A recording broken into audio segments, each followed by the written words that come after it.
राजस्थान का किसान और जवान भी इसे काला कानून करा दे रहा है। ये मैसेज आपने आज यहाँ पे दिया। भाइयों, दो जोरदार जयकारे आप लगाए। किसान एकता जिंदाबाद, राष्ट्रीय लोकतांत्रिक पार्टी जिंदाबाद। भाइयों, किसान आंदोलन की शुरुआत पंजाब से हुई थी और लोकसभा के अंदर जब ये तीनों बिल लाए गए उस समय हनुमान बेनीवाल लोकसभा के अंदर नहीं था। कोरोना की झूठी रिपोर्ट बता के मुझे लोकसभा से बाहर कर दिया गया था। अगर मैं लोकसभा के अंदर होता और ये बिल आते तो मैं इन बिलों को फाड़ के लोकसभा के अंदर फेंक देता।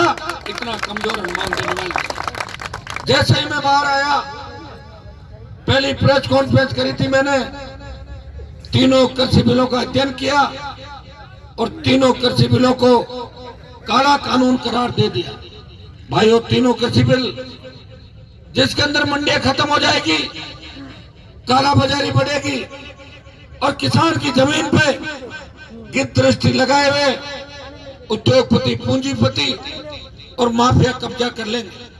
मैं प्रधानमंत्री जी से एनडीए घटक दल होने के नाते, पहले अमित शाह जी चेयरपर्सन है, उनको मैंने पत्र लिखा कि आप लोग समझें इस बात को, जिद छोड़े और किसानों की मांगे माने, जवानों की मांगे माने।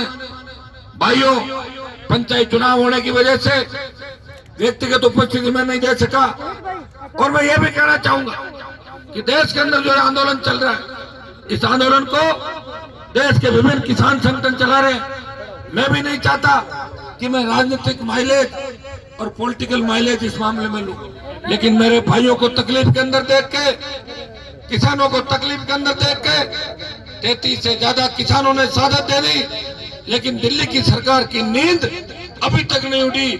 इसलिए हनुमान बेनीवाल को कूच का रास्ता तैयार करना पड़ा। पिछली 12 तारीख को हजारों भाइयों के साथ मैं आया था शाहजहांपुर बॉर्डर पे। मुझे और मेरे भाइयों को रोका, हरियाणा और दिल्ली पुलिस ने रोका। भाइयों, इच्छा तो हो रही है कि आज सारे बैरियर तोड़ के जबरन दिल्ली के अंदर घुस जाए, ये मेरा मन हो रहा है। लेकिन जो किसान संगठन अपने से आगे बैठे, वो बार बार एक ही बात करें कि हनुमान जी की सेना हमारा नुकसान करने यहाँ पे आई, कई लोगों ने कहा है। तो मैं उन किसान संगठनों के भाइयों को यही कहना चाहता हूँ, आप अपना शांतिप्रिय आंदोलन जारी रखें। हनुमान बेनीवाल आपके साथ है। इस आंदोलन की शुरुआत जहां से हुई थी, पंजाब से, हरियाणा, उत्तर प्रदेश और दिल्ली से। पंजाब हरियाणा हमारे छोटे भाई है। जहां भी आवश्यकता पड़ेगी, देश को हमने संदेश दिया कि राजस्थान का किसान जवान भी इन बिलों के खिलाफ है। प्रधानमंत्री जी, आप स्वामीनाथन आयोग की रिपोर्ट लागू करो अगर किसानों का भला चाहते हो। और भाइयों, इंडिया के अंदर होने के नाते लोग मुझे ये भी कहते हैं कि हनुमान जी तो मोदी की गोद में बैठ गए, तो मैं क्या उस समय राहुल गांधी की गोद में बैठता है, सोनिया की गोद में बैठता? आप बताओ मुझे। मेरी तो इतनी ताकत थी नहीं कि मैं राजस्थान में अकेला 2-5-10 सीट निकाल लेता।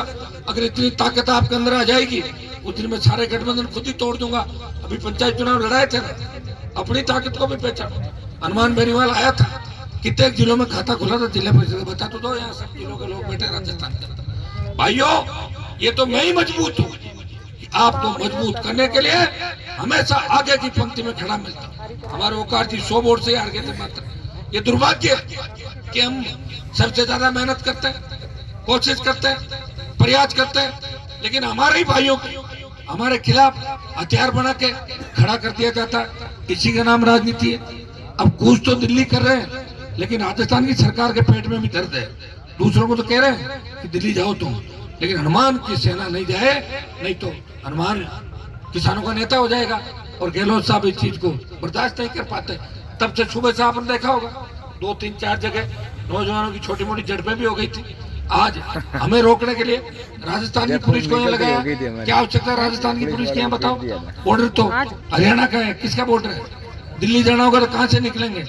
हरियाणा से। ये तो चाहते हैं पहले हमसे लड़े और फिर हरियाणा वालों से लड़े, और ये लड़ते लड़ते सड़क पे लड़ते लड़ते रह जाए, और देश के अंदर ये मैसेज जाए कि किसान आंदोलन ठीक चल रहा था, RLP आई और हनुमान आया और आंदोलन को गलत दिशा देके चला गया।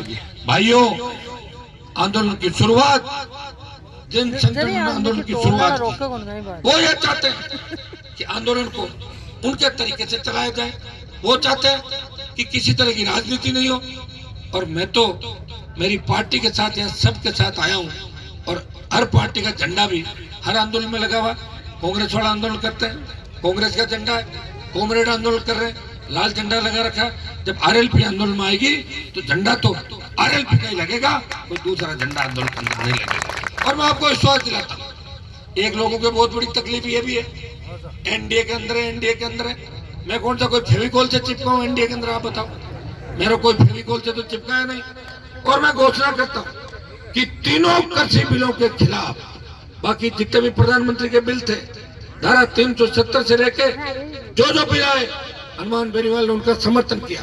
कृषि बिलों का शुरू से विरोध किया, लेकिन किसानों की दुर्दशा देख के, किसानों की तकलीफ देख के हनुमान बेनीवाल एक घोषणा करता है सभा के अंदर, मैं आज ही NDA से अलग होता हूं और NDA छोड़ता हूं।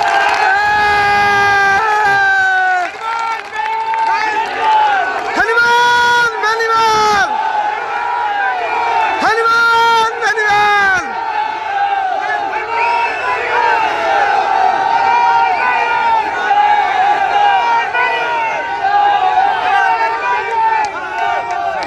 और भाइयों, हनुमान बेनीवाल की रगों में वही खून दौड़ रहा है तो देश के किसानों की रगों के अंदर दौड़ रहा है। पंजाब के जो सिख आंदोलन कर रहे हैं, यहाँ जड़ सिख जो पहले हमारे ही भाई हुआ करते थे, सिद्ध, जड़ सिख, बिश्नोई, कई ऐसी जाति जो हमारे समाज से कन्वर्ट होके अलग अलग धर्मों के अंदर चली गई, अलग अलग पंथ बना दिए। लेकिन पंजाब के भी हमारे भाई है, हरियाणा छोटा भाई है, इसलिए राजस्थान का बड़ा भाई इन्हें इस आंदोलन में अकेला नहीं छोड़ेगा। मैं देश की सरकार को चेतावनी देता हूं कि किसी भी किसान पे अगर लाठी गोली चली तो दिल्ली के अंदर जबरन घुस जाएंगे, तब देश की कानून व्यवस्था खत्म हो जाएगी। आग से मत खेलो प्रधानमंत्री जी, इनकी मदद करो। जब सरकार बैकफुट पे आ गई, आप अमेंडमेंट करने को तैयार हो तो बिलों को वापस लो। अमेंडमेंट भी लोकसभा में अंदर होगा, तब भी आपकी किरकिरी होगी। जो बात आपने कही उससे पीछे हट गए, फिर अमेंडमेंट क्यों कर रहे हो? इसका मतलब गलती मानी है आपने। गलती मानी है तो तीनों बिलों को वापस लो, तब मैसेज जाएगा देश के अंदर कि कांग्रेस ने जिस तरह किसानों का शोषण किया 55 साल तक, भारतीय जनता पार्टी के नरेंद्र मोदी प्रधानमंत्री बने, धारा 370 हटाई और किसानों का दिल जीता, स्वामीनाथन आयोग की रिपोर्ट लागू करी। भाइयों, अगर संपूर्ण स्वामीनाथन आयोग की रिपोर्ट लागू हो जाती है तो जो मूंग आज 7100 रुपए में बिक रहा है, वो मूंग 15,000 से ज्यादा रुपए में बिकेगा, किसान माला माल हो जाएगा। लेकिन किसानों के लिए दुर्भाग्य इस बात का है कि हमारी पार्टियों के जितने बड़े बड़े नेता है, कांग्रेस के भी फोटो देख रहा हूँ, बार बार कांग्रेस वाले एक ही बात कहते हैं, हनुमान जी NDA क्यों नहीं छोड़ रहे? मैंने कहा मेरे छोड़ने से अगर दिल्ली की सरकार गिरती 67-68 पे रहती तो मैं कभी का छोड़ देता। मुझे पता है मुझे छोड़ना ही है, आपका मन रखने के लिए, आपका मन रखने के लिए देश के दोनों बड़े नेताओं से लड़ा, और आपका मन रखने के लिए वसुंधरा और गहलोत के गठबंधन को तोड़ने के लिए हुंकार भरी नई पार्टी बनाई और नए नेता राजस्थान के अंदर तैयार कर रहा हूँ, और प्रत्येक समाज के नेता इस इलाके में जहां मैं खड़ा हूँ, इस इलाके में मेरी जाति का बाहुल्य नहीं है भाइयों, मेरी जाति की संख्या कम है, लेकिन यादव, गुर्जर, दूसरी जो भी जातियां वो हमारी है, हमारे भाई है। कहीं न कहीं इतिहास के 1000 साल 1500 साल पीछे जाओगे तो जितने भी किसान कौमें, लड़ाकी कौमें, वो एक है, एक ही जगह से निकले, सारे भाई है। ये व्यवस्था ने हमें अलग अलग कर दिया। आपको मजबूती रखनी है भाइयों। कांग्रेस पार्टी सिर्फ आंदोलन के अंदर फोटो खिंचा के, बयान देके, गहलोत 2 साल से जिस तरह राजस्थान के अंदर हालात पैदा हुए, कोरोना के अंदर कितने भाई चले गए, कोई किसान की सुध नहीं ले रहा है, सिर्फ अपने बेटे को राजनीति में स्थापित करने के लिए। आज MP तो बना नहीं सका, मैंने हरवा दिया, RCA का अध्यक्ष बनाया, और क्रिकेट का बल्ला और बॉल पकड़ा दी उसको। ये काम अशोक गहलोत कर रहे हैं और नेता उसको नहीं बना सकते।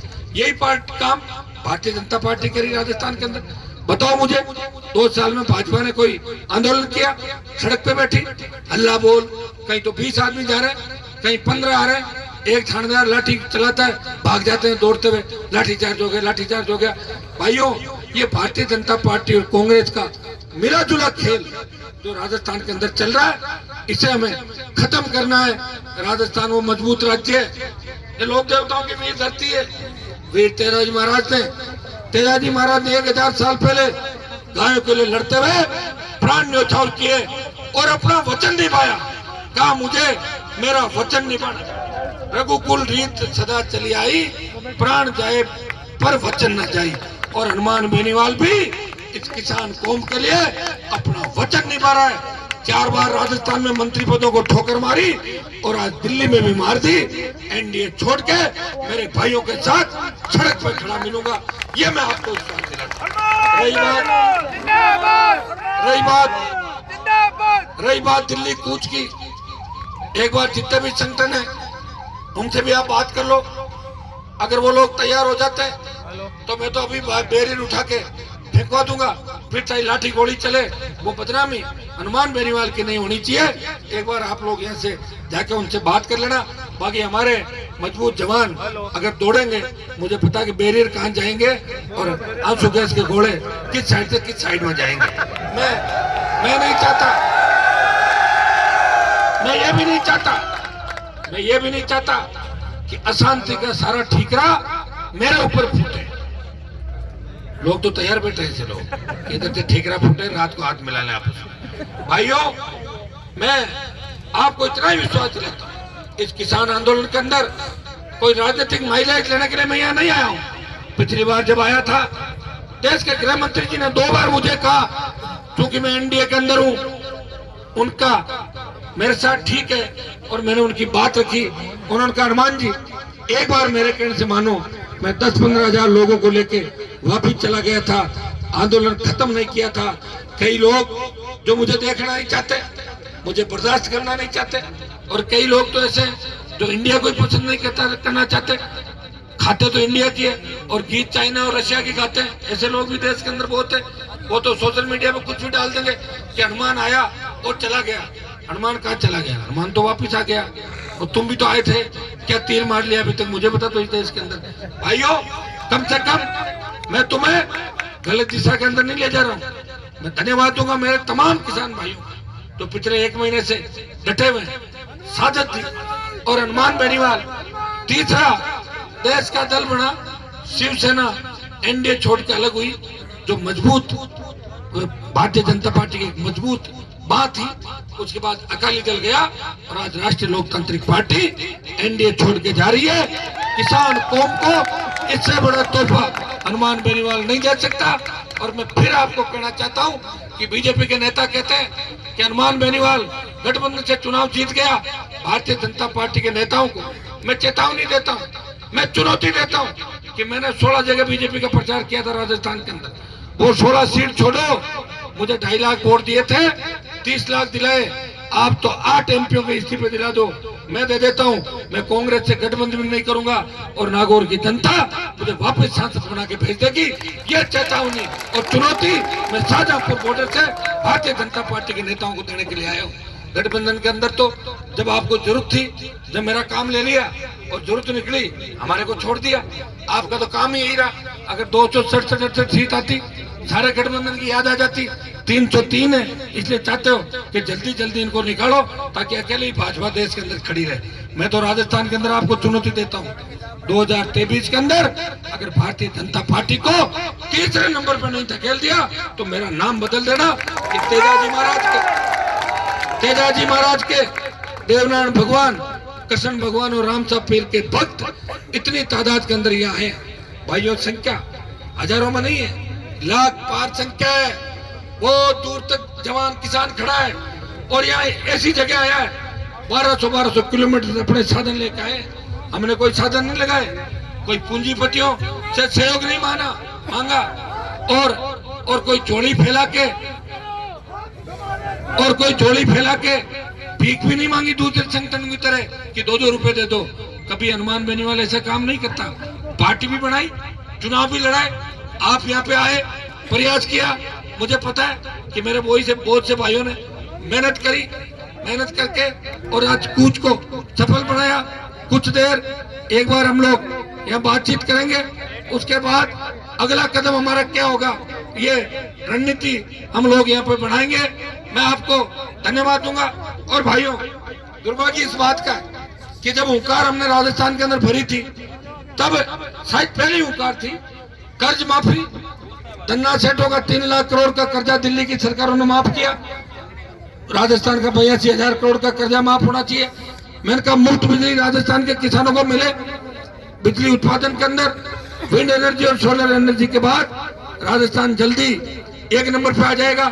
मेरे किसान भाइयों को फ्री बिजली मिले। मेरे किसान जो दूसरे घरेलू उपभोक्ता है और शहरी क्षेत्र के गांव के, उनको आधी दर पे बिजली मिले। जब रोड टैक्स लेते हो, सेस लेते हो, तो फिर टोल किस बात का? टोल ना के हटे, जिस तरह आज अटैक नहीं हटे देश पूरे राजस्थान किसी ने लेकर टोल, एक आह्वान से ही टोल के डंडे ऊपर हो गए राजस्थान के। भाइयों, माइनिंग लीज किसानों को उनके खेतों पे मिले, संविदा कर्मियों को नियमित करें, 4 लाख खाली पद भरे और किसान के बेटों को रोजगार के साधन दे। इन मांग को लेकर हुंकार भरी, पार्टी बनाई और पार्टी बनाने वाला भी किसान का पहला बेटा हूँ। नेता तो बड़े बड़े हुए होंगे, मैं नहीं कहता कि मेरे से बड़ा नेता नहीं, नेता बड़े हुए होंगे, लेकिन वो गहलोत और वसुंधरा की गोद में जाके बैठ गए। कोई सुखाड़िया का पान सुखाड़िया थूकता था तो उसके पान की पीक अपने हाथ में उठा लेते थे। ऐसे भी नेता थे राजस्थान के अंदर हमारे समाजों के, बातें तो बड़ी बड़ी करते थे। और जयपुर में मुख्यमंत्री और दिल्ली में प्रधानमंत्रियों के कप प्लेट उठाते थे। ऐसे बहुत से नेता हुए राजस्थान के अंदर। भाइयों, आपका भाई जिसने पार्टी भी बनाई और 5-5 लाख की सभाओं के अंदर हर व्यक्ति, हर नौजवान, हर किसान के बेटे को नेता बनाने का प्रयास किया। उनके स्पीच भी करवाता था, संघर्ष भी किया, 57 सीटों में उम्मीदवार लड़ाए, 9 लाख के लगभग वोट लिए, समय कम मिला। उसके बाद उपचुनाव हुआ, भाजपा और हनुमान बेनीवाल के अंदर गठबंधन हुआ। भाजपा तो 40,000 से हारी और मुख्यमंत्री को मेरे विधानसभा क्षेत्र में पूरी सरकार को हार का मजा दिखाया जब बीजेपी ने पूरा वोट कांग्रेस को डाल दिया था। दोनों को एक साथ सताया वहां। और अब की बार भी कह रहे पंचायत चुनाव में आरएलपी का प्रदर्शन अच्छा नहीं रहा, तो किसका अच्छा रहा बताओ? 106 सीटों पर लड़े जिला परिषद और 4 लाख वोट ले लिए 106 पे। आप बैठे हो नहीं, आप सब लोग वोट, कोई हार गए होंगे छोटे मोटे मार्जिन से। 12 जिले बाकी, उनमें नानी याद दिला दूंगा दोनों पार्टियों को 12 जिलों के अंदर। आप हिम्मत रखना, हौसला रखना, आने वाला समय आपका है। अभी अभी घोषणा हुई है हमारे कूच को देखते हुए कि सरकार किसानों से 29 दिसंबर को बात करेगी। ये अभी घोषणा करी, बात 29 दिसंबर को होके अगर किसानों की जीत हो जाती है तो इससे बड़ी खुशी हमारे लिए कुछ भी नहीं होगी। हम तो यही चाहते हैं, हम ये नहीं चाहते दूसरे नेताओं की तरह कि प्रियंका गांधी आई, धारा 144 तोड़ी, पहले पुलिस अधिकारियों को फोन कर दिया कि मैं आ रही हूँ, मुझे गिरफ्तार करके मेरी फोटो छपवा दो, तो फोटो छपवा दी। पप्पू आया, उसने भी पप्पू को किसानों की याद आ गई। पप्पू को ये पूछो कि आपकी मम्मी ने और आपके पापा ने क्या किया था किसानों के लिए, और आपकी दादी ने क्या किया था किसानों के लिए, किस तरह इमरजेंसी लगाई थी देश के अंदर। भाइयों, हमारे लिए तो कांग्रेस और भारतीय जनता पार्टी आज की तारीख में बराबर है। राजस्थान में तो हमेशा कहता हूँ, एक सांपनाथ है, दूसरा नागनाथ है। हमें दोनों को भगाना है, किसानों की सत्ता राजस्थान के अंदर लानी है। हम बड़े भाई के रूप में चलेंगे, दूसरी 36 कौम को छोटे भाइयों के रूप में लेके हम साथ चलेंगे और राजस्थान की सत्ता पे कब्जा करेंगे। और राजस्थान की सत्ता पर अगर कब्जा कर लिया तो फिर खाली बीच में हरियाणा ही पड़ता है, दिल्ली कोई ज्यादा दूर नहीं। ये भी काम राजस्थान के जवान और किसान मिलेंगे। मुझे अच्छी तरह याद है, इस देश के अंदर 2 आरक्षण की बड़ी लड़ाई हुई थी। राजस्थान के वीर गुजरों ने वसुंधरा की जिद्दी सरकार को झुकाया, बेहतर वीरों ने सीने पे गोलियां खाके इस राजस्थान की निकम्मी सरकार को भगाया। सादत थी तब देश में बात चली थी कि गुर्जर आंदोलन सबसे बड़ा आंदोलन है, लेकिन हरियाणा के अंदर जाट आरक्षण आंदोलन चला। मैं धन्यवाद दूंगा और नमन भी करूंगा मेरी कौम के उन बच्चों को जिन्होंने सीने पे गोलियां खाके मिलिट्री को भगा दिया और कौम का नाम देश के अंदर ऊंचा किया। भाइयों, वो सैकड़ों हजारों परिवार आज जेलों के अंदर है। दुर्भाग्य इस बात का कि हरियाणा सरकार के अंदर बैठे नेता उनको भूल गए, वो जेलों के अंदर तकलीफ के अंदर है। मैं भरोसा दिलाता हूँ इसका किसान आंदोलन में जीत के बाद हरियाणा में मेरे भाइयों को जेलों से निकलवाने के लिए भी अगर मुझे हरियाणा में कोई पद यात्रा निकालनी पड़े, कोई आंदोलन करना पड़े और दिल्ली में भी गुल बजाना पड़े, तो हनुमान बेनीवाल हरियाणा के मेरे भाइयों को भी न्याय दिलाएगा। गुर्जर आरक्षण आंदोलन के अंदर भी शहीद हुए भाइयों को श्रद्धांजलि देने के लिए राजस्थान की विधानसभा में हमेशा गुर्जर कौम के लिए लड़ता रहा। सचिन पायलट को मुख्यमंत्री बनाने का पूरा प्रयास किया और दोबारा जब गहलोत की सरकार गिर रही थी तभी पायलट को सीएम बनाना चाहते थे। मेरे तीनों विधायक कांग्रेस भाजपा के कई नेताओं ने कोशिश की इनको तोड़ लें, लेकिन तीनों टच से मस नहीं हुए और तीनों ने भारत कांग्रेस के खिलाफ फ्लोर टेस्ट के अंदर वोट डाला। हम वो है जो कहते हैं और करते हैं। दिल्ली वालों ने हमें कुछ दिया नहीं है, ये नहीं कोई मोदी जी और अमित शाह जी ने उधार लेके आ गया और उनकी चुकानी है। मैं तो गया था, अच्छी बात थी, हाँ भर ली और मुझे बुरी लगी तो ना दे दी। उनके बिल अच्छे थे, उनका मैंने समर्थन किया और बिल खराब है, इसलिए हनुमान बेनीवाल एनडीए से अलग हो रहा है। किसान बिलों के समर्थन में और सरकार के खिलाफ तीनों कृषि बिल अगर सरकार वापस लेती है, किसानों की जय जयकार होती है, तो इस बारे में आगे बातचीत के रास्ते खुले रखेंगे। लेकिन आज से ही मैं एनडीए से अपना समर्थन वापस लेता हूं। मैं एनडीए से अलग होने की घोषणा